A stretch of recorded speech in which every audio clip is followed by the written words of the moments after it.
เอาโยปียังไงเอาโยชดยังไงđó mình dùng อ๋อcái đầu màปีcái đó mình tậpปีnè chơi chân sao vô sau ấy bay off rồi บ่vô sau តែលើកអត់ខ្ពស់ពេកទេលើកពាក់កណ្ដាលទេ vô vô cuốn vào ខ្ពស់ហ្នឹងហើយបងប្អូនដែលលើកបន្តពីយើងសំណេះសំណាញ់និយាយលេងជាមួយភ្ញៀវហើយគឺនៅក្នុងវីដេអូនេះផងដែរគឺយើងនិយាយអំពីការកាត់សក់សម្រាប់ដៃថ្មីអញ្ចឹងណាបងប្អូនហ្នឹងហើយគឺយើងចង់បង្ហាញថាការកាត់សក់មិនថាភ្ញៀវចាស់ភ្ញៀវក្មេងទេបងប្អូននេះគឺយើងត្រូវតែស្រាងដៃនៅចំណុចហ្នឹងបងប្អូនណាហ្នឹងហើយការវៃសក់ការកាត់នេះគឺថាយើងថ្នមដៃមែនទែនបងប្អូនហ្នឹងហើយបើថាយើងកាត់សម្រាប់មនុស្សចាស់យើងកាត់ដៃស្រាលគឺកាត់លើក្រោយគឺកាត់នឹងមកកាត់ទៀតបងប្អូន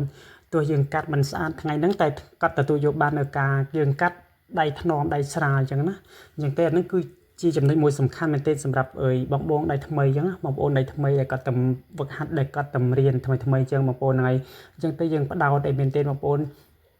មិនថាភ្ញៀវក្មេងភ្ញៀវចាស់ភ្ញៀវកន្លោះអីទេបងប្អូនគឺយើងបដោតសំខាន់ទៅលើចំណុចការកាត់ហ្នឹងឲ្យបានមែនទែនបងប្អូននឹងសារខ្ញុំឆ្លប់ឆ្លងកាត់អីចឹងណាបងប្អូនហ្នឹងហើយពីមុនមកក៏ដៃខ្ញុំធ្ងន់ដែរបងប្អូនដែលថាយើងតែរៀនដំបងអីចឹងទៅបងប្អូនហើយមេជាងគាត់ចេះតែណែនាំយើងទៅយើងចេះតែ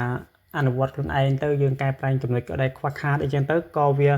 មកដល់សប្តាហ៍ថ្ងៃនេះផងដែរបងប្អូនអញ្ចឹងទេក៏ខ្ញុំឆ្លងកាត់ហើយក៏ខ្ញុំទៅយកធ្វើជាវីដេអូដើម្បីបង្ហាញដល់ដៃថ្មីអញ្ចឹងណាបងប្អូនឲ្យគាត់ព្យាយាមវឹកហាត់នៅចំណុចដែលថាដៀងដៃធ្ងន់ឲ្យដៃស្រាលបន្តិចបងប្អូនហ្នឹងឲ្យដើម្បីទាក់ទាញភ្ញៀវយើងដែរបងប្អូនបើថាយើងដៃស្រាលគឺលើក្រោយគឺគាត់ចេះតែមកទៀតអញ្ចឹងណាបងប្អូនហ្នឹងហើយតែបើថាយើងដៃធ្ងន់យើងឈូយកកើក្បាលភ្ញៀវអាហ្នឹងយើងគួរកាត់បន្ថយយើងគួរកែប្រែនៅចំណុចហ្នឹងបងប្អូនហ្នឹងហើយរៀងឲ្យស្រាលដៃជាងនឹងបន្តិចបងប្អូនហ្នឹងហើយអញ្ចឹងមិនថាណាបងប្អូនណាដើម្បីចង់បានមួយគឺយើងប្រឹងសមត្ថភាពខ្លួនឯងបងប្អូនគឺនៅតិចនិចក្នុងការកាត់ហ្នឹងវាមានច្រើនមែនទែនបងប្អូនហ្នឹងហើយពីការវៃសក់ពីការកាត់ពីការរៀបចំ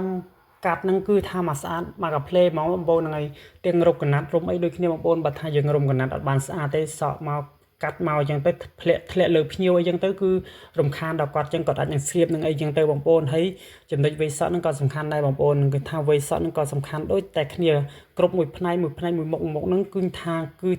ផ្ចិតផ្ចង់មែនទេបងប្អូនហ្នឹងហើយអញ្ចឹងទេថ្ងៃនេះគឺខ្ញុំចង់បង្ហាញអំពីការកាត់អញ្ចឹងណាបងប្អូនកុំឲ្យអង្គើក្បាលភ្ញៀវផងដែរបងប្អូនហើយយើងនិយាយរៀងក្បាលបន្តិចបងប្អូនហ្នឹងដោយសារចង់ឲ្យច្បាស់នៅអាចំណុចដែលថាយើងកាត់អញ្ចឹងណាបងប្អូនហ្នឹងហើយតោះឥឡូវយើងបង្វែរបងប្អូនទៅមើលការសកម្មភាពខ្ញុំកាត់ឲ្យសក់បងប្រុសវិញម្ដងបងប្អូនហ្នឹងហើយថ្ងៃនេះគឺគាត់កំងកាត់សក់ម៉ូតឈូបងប្អូនតែផ្នែកពីក្រោយហ្នឹងគាត់យកសុំអសវីបងប្អូនណាហ្នឹងហើយគាត់ឲ្យឆ្នោត2ឆ្នោតតែឆ្នោតហ្នឹងគឺអត់យកប្រឆិតទេបងប្អូនគឺយកត្រង់បងប្អូនណាហ្នឹងហើយដាក់បន្ថែមភាពជឿជាក់នៅពីក្រោយក៏ចឹងក៏នេះគឺថា2ឆ្នោតទេបងប្អូនគេហៅថ្មីកដៅអញ្ចឹងបងប្អូនណាហ្នឹងហើយឃើញថាកាត់មកឃើញថាសង្ហាមែនទែនតែម្ដងបងប្អូន